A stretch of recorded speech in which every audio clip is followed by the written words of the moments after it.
So people spend a lot of time on social media. It's over 2 hours a day, which is, we can understand, but also feels crazy when we think about that much time.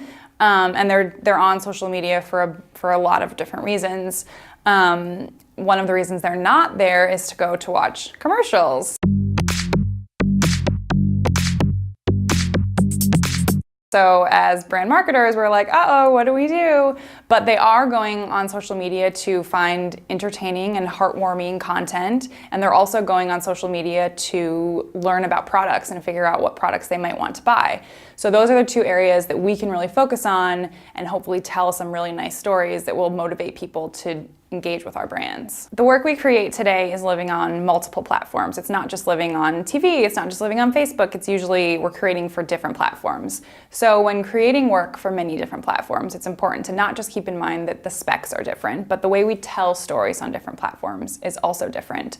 So television commercials, for example, you can have a nice linear story, it can have a build, it can have a reveal at the end, because for the most part, you can bet on the fact that your consumer is following along with you and they're actually going to watch to the very end because they're waiting for the commercial break to be done so that their program can continue.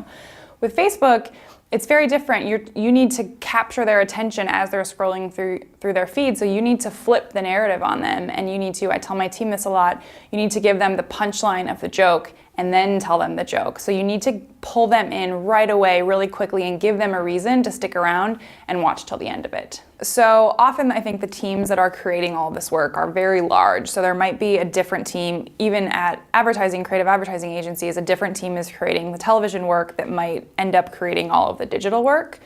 So it's really important that those two parts are working really closely together, because you don't want different messages happening. You want a consumer to just sort of experience these different touch points, and they can, hopefully if you're doing it well and telling a really nice, thorough, through line of a story, they'll see it on TV.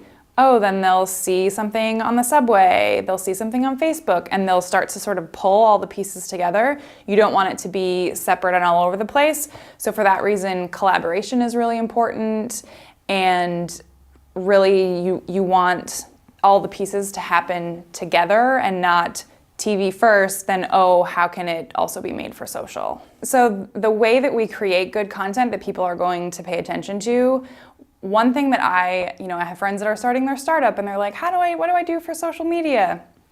And something that I often say is to think about the stuff that you like on social media and try to figure out why you like it, and then apply those things to the work that you're creating. Because if you've liked it, chances are someone else has liked it for the same reason, and you want to find something that's really going to resonate with an audience. So if you aren't the audience for the product that you're working on, try to put yourself in their shoes and think about what it is that they do like and create for that.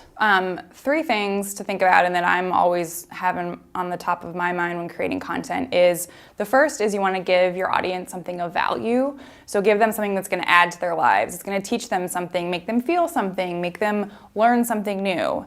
The second thing is that creative should be purpose-built for platforms. So you can't put the same thing on TV that you put on Facebook. It needs to be really thinking about that platform first. And the third thing, and this is more of a tip for starting to think more natively, is to leverage influencers, celebrity talent, and partners.